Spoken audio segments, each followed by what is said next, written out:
What's up, guys? Subs Eric here, back for another VOD review. Today, we're doing another VOD review from Dishsoap, Rank 1 North America. He's been playing more, he's been streaming more, and I felt like I had to VOD review this game because look at the start of this game. This is a Wandering Trainer Sentinels, I guess it's called now, game.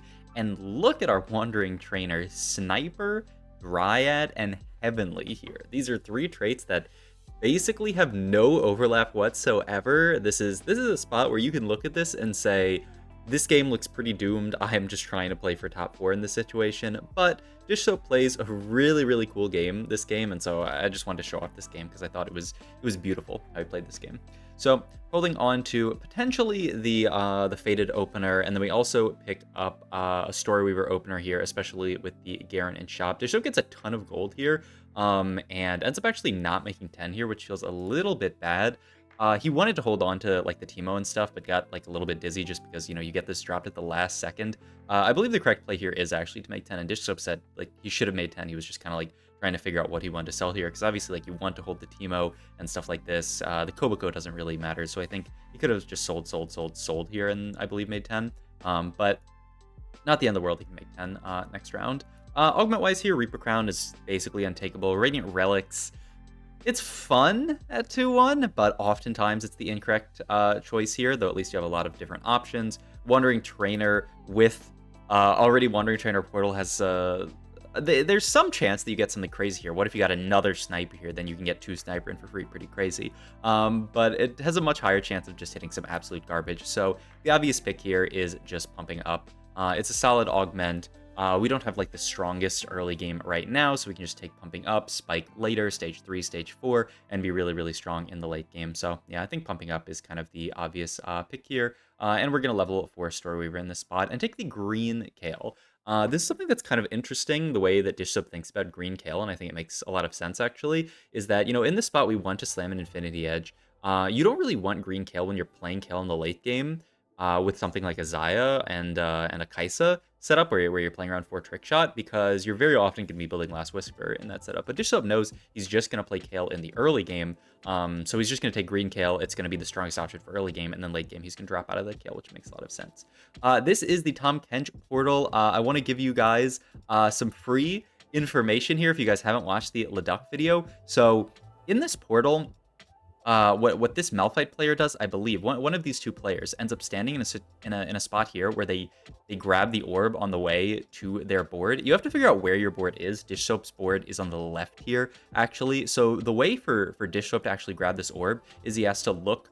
I'm thinking relative to this Malphite here, where Malphite's standing here, so that means that this board is the one that Malphite is closest to. So I believe Dishsoap's supposed to stand in the top left here to grab the orb on the way to his board. He doesn't end up actually doing it here because it's kind of an annoying thing to do. But yeah, what you have to do is sort of use something as a marker. There's the Leduc tech where he made like screenshots of how all the carousels look like, but you can also just use like some kind of marker, like where the Malphite is on the little mini map right here. And you can see the Malphite was standing here, which was pointing basically towards this board.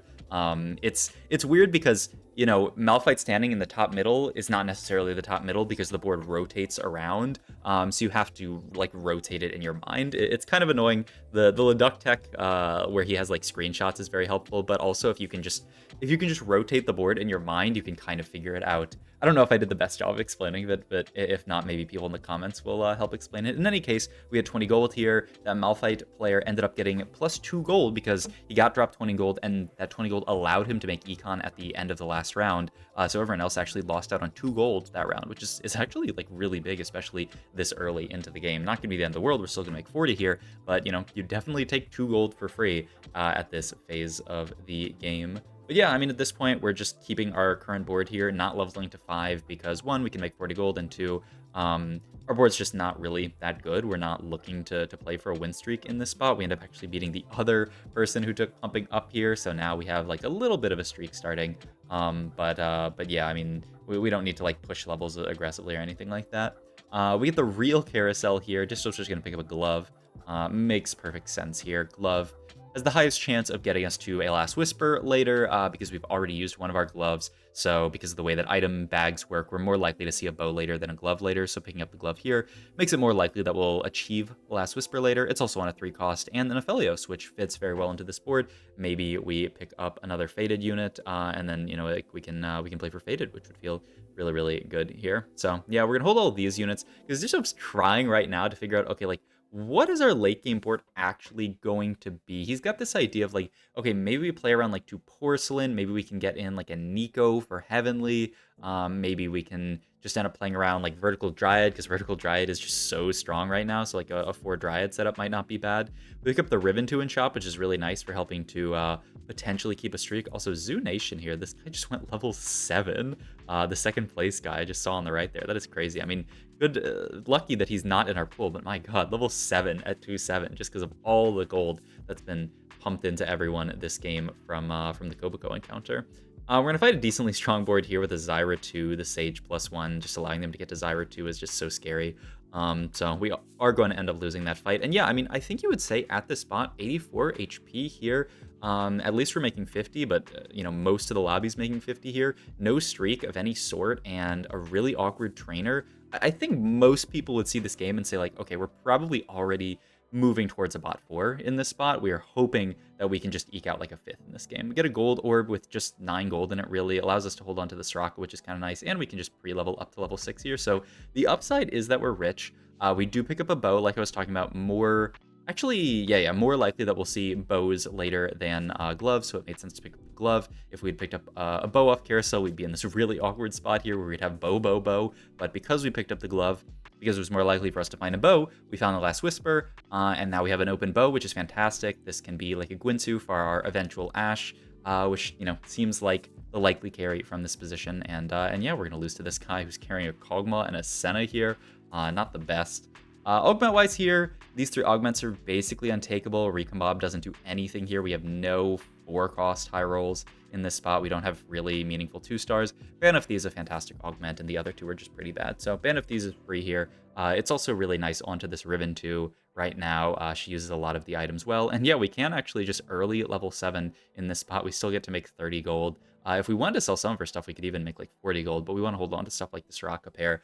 It fits, you know, very well on our current board. So the early level 7, I think, makes perfect sense. Also gives us the chance to like high roll 4 costs potentially. Just the value of going level 7 here is so nice, especially when it barely costs us any gold. And hey, look at this fight. It's a really close fight. Maybe this is, you know, like ends up being a level diff.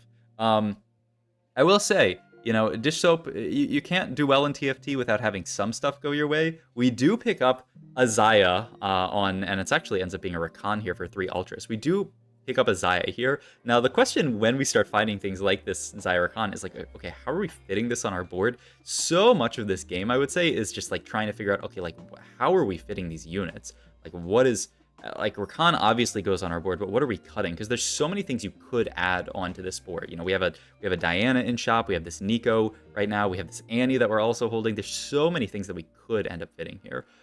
We'd love to pick up the Rod here. It's Soraka 2 and it's a Gwynsu, but sadly this guy wants a Rod, which feels really, really bad. So we just end up taking Cloak here. It's going to be some kind of frontline item. We want to get to some kind of frontline items at this point because all we really have is the TG.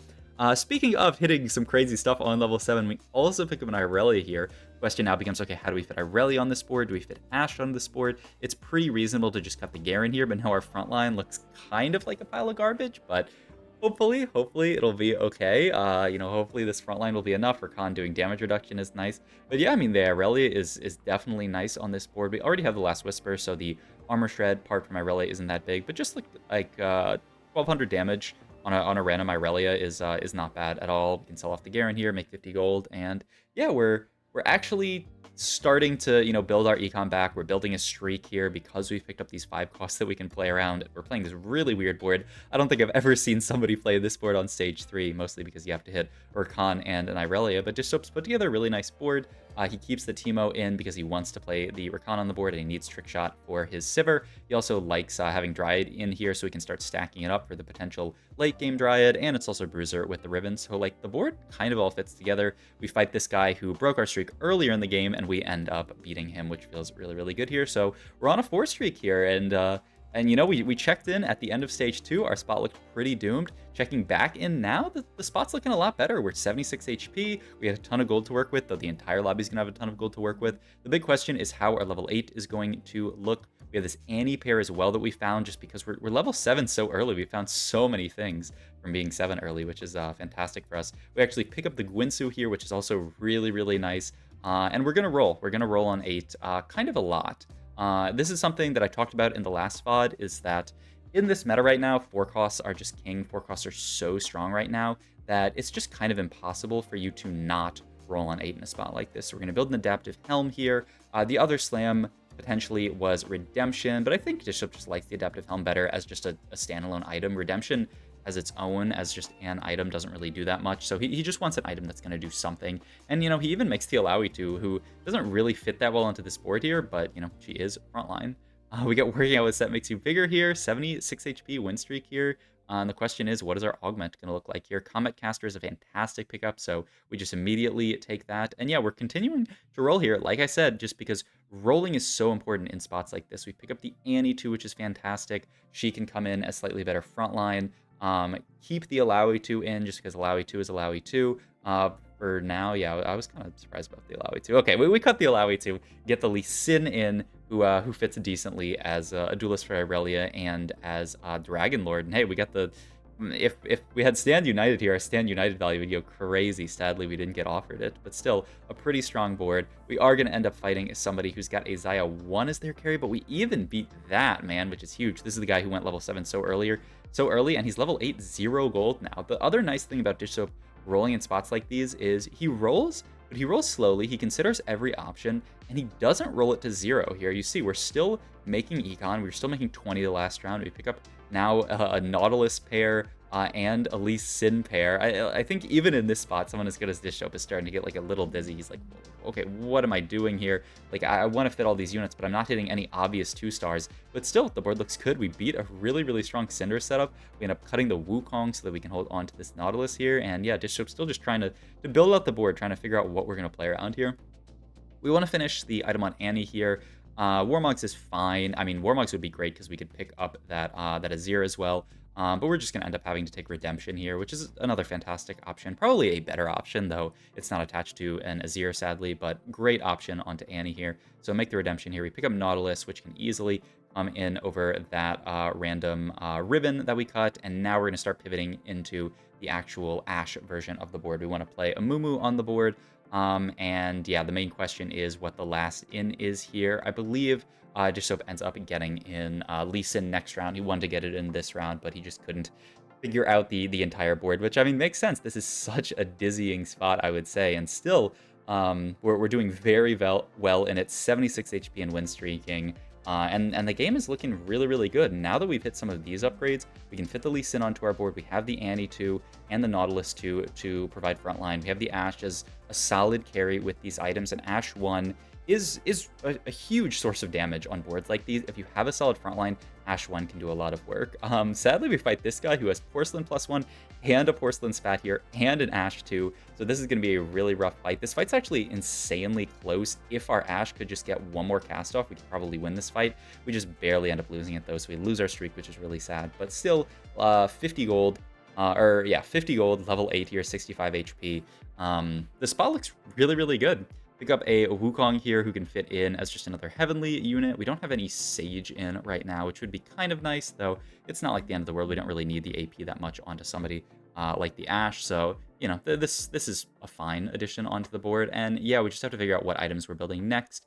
Dishsoap's going to go for a Shojin here with the idea that we're going to duo carry in Azir later for the 4 Warden, or not the 4 Warden, but the 4 Dryad setup here. That's why we're holding on to this Gnar so long, is that 4 Dryad. I mean, it fits onto the board with either the Amumu or the Nautilus as our Warden, and also it's just so much HP once we get to something like an Ornn 2 later. So it makes a ton of sense. We just barely lose this fight as well, which feels bad. But hey, we're still very, very wealthy here and really, really healthy. So Dishsoap's even just going to send it level now and start rolling a little bit on level 9. Also really, really crucial here, he does not make the Naruto. It's just too expensive to end up making the Naruto. He does end up finding the Amumutu, which is really nice, and we can finally fit this Nico onto our board for Mythic, which feels really, really good. Though Mythic is like, you know, it's not the biggest synergy this late into the game. We gotta wait 4 rounds to get it fully stacked, but hey, it's a synergy, and it's heavenly as well, which feels pretty good. Maybe Arcanist down the line if we get something else. End up winning this fight, and now we're duplicating the Ash, so in a few rounds we'll actually be able to duplicate that. We get the Lilia here, which is kind of a hard unit to fit on this board. There's just so much stuff we'd rather play. You don't want to be playing Kog'Maw because we're already getting the Sniper +1, and you know, we don't really want to play any of the other snipers, so it's hard to actually like play around this Lilia here. But Dishsoap's gonna hold it just as an option in case, I don't know, we get some random Lilia too, and even then I don't know how exactly we're fitting it, but you know, still worth a try. But yeah, I mean, our front line looks fantastic now. This Annie's does a ton of work. Ash just barely clutches out that fight against the Farmer, who's also level 10 here, which is kind of crazy. There's a Porcelain Spat, there's a Sniper Spat, there's a Behemoth Spat. So many options on this carousel. I don't actually recall what Dishsoap takes here, but I mean, there's a lot of cool stuff that you could take for sure. He just goes for Behemoth Spat here. Okay, for I mean, you can Behemoth Spat anyone really, and it's going to make Ornn a little bit tankier. It just shows how little he prioritizes something like a Sniper Spat for getting 4 Sniper in, because he really just fitting another Sniper on this board is, a lot of people use the term reverse Fawn in TFT, reverse Tactician's Crown, where you're basically playing a completely useless unit to play for Sniper here, and Dishsoap doesn't want to do that. It's also just going to be hard to find a Kog'Maw this late into the game, and I guess we could throw in a random Aphelios, but any Sniper that we play on this board is just not going to do much. So Dishsoap wants to play high quality units. He's not going to take Sniper Spat here. He's just going to take Behemoth, which allows him to play good units. Ends up finding the Ash 2 here as well, which is going to allow him to duplicate the Ornn, which is fantastic. And yeah, I mean, our board's looking pretty good. The main thing, though, is that, you know, it's still very hard to win this lobby, in Dishsoap's opinion, at least, just because all these people look at that guy. We just looked at 7 Faded, 4 Dryad. This guy here, the Zoo Nation guy, ended up hitting Xayah 2. Xayah 2, Kaisa 2 looks just horrifying. So it's a really scary lobby. This fight actually closer than you'd think, just because the Zoo Nation guy doesn't have the best of front lines, but it's still a loss. We end up picking up the Ornn 2, which is nice. But yeah, we just need to figure out how to get to Azir, and you know, how to fit everything at this point, because once again, there's just so much stuff that you could play on this board here. There's the Hui that could eventually come out potentially. This Nico is, you know, fine, but that could eventually come out later. Dishsoap's gonna opt to roll here. No ideas of going level 10 in this spot. There's so much stuff that we can hit here, and the second we find the Azir, he wants to make that pivot into 4 Dryad here and just put the Lysandra in onto his board, and he ends up finding Rakantu, which is fantastic. Another TG here is a really, really nice pickup as well onto this second Ornn here, so that Ornn can farm item for Annie faster. And with that roll down, with the Rakantu, our board starts to look really nice, actually. The 4 Dryad pivot was fantastic. Doesn't care to keep the Amumu on the board because he can keep the Nautilus, who's a better unit, and then just fits the Lysandra here. The board actually fits together really, really beautifully, the way that Dishsoap's played it, and he just gets to keep this random Soraka in for Heavenly and for Ultras with the Rakan. It all actually fits together in a really strange way. This is not a board that I think most people would be able to just put together on the fly, on the roll down, the way that Dishsoap did there. Gonna farm some extra gold here, and you can see we're starting to farm everybody. We just have so much frontline with this Annie and this super stacked up Ornn here, and the Nautilus as well. Even the Wandering Trainer does a little bit here, and then the Azir plus the Ash is just enough damage. The Lysandra is a little bit of extra CC versus melee matchups or matchups with scary front lines. So I mean, the board just works, right? We're gonna fight Zoo Nation here again here, who was the really, really scary board with the Xayah. Oh yeah, the other thing to talk about is, of course, the fact that we have Pumping Up here, where we're at 6-3 in this game. Pumping Up has had so much time to scale throughout the game, so even a board like this Xayah 2, they can't get through our front line, and we deal too much damage with just this Ash going off here. Off carousel here, Dishsoap opts to pick up the Arcanist Spat just for AP onto his entire team. There's also the option of taking a Morello here, which would be heal cut onto this board. I think Dishsoap was he was kind of you know, maybe you could take Morello in this spot. I actually think the Arcanist Spat is the correct take. Looking at the boards that we're fighting here, heal cut is really just not that big of a problem. It's a lot of just tanky frontline boards. There's not a lot of melee carries. There's not a Kayn here that we need to heal cut or anything like that. So yeah, a lot of these boards, We don't really need heal cut versus in like the backline in these boards is not healing. They don't have healing augments. They don't have healing items. So, you know, it's like we don't really need to apply Morellos onto the backline or anything like that. So I think it's actually the correct pick here. And AP onto our entire team feels good. AP onto Annie is great. AP onto Ornn is great. AP onto Azir is great. AP onto blah, blah, blah. It's great onto everybody. But yeah, one more fight here against Dehua. We have the pumping up super stacked up. I think it gets to like 66% attack speed here, something like that, which is just crazy. And they're bored without a lot of the 2-star 5+ that we have. They're basically us with pumping up as well, but they just don't have a lot of the upgrades that we've found. So this fight is easy as well. So an insane first, I would say, from Dishsoap. I just like the board that he put together, the way that he got to it, I think was so pretty. Like, it was just a beautifully played game of TFT. So, hope you guys enjoyed this video. If you did, please like, comment, subscribe, check my Twitch and all the other links down below. Thanks for watching.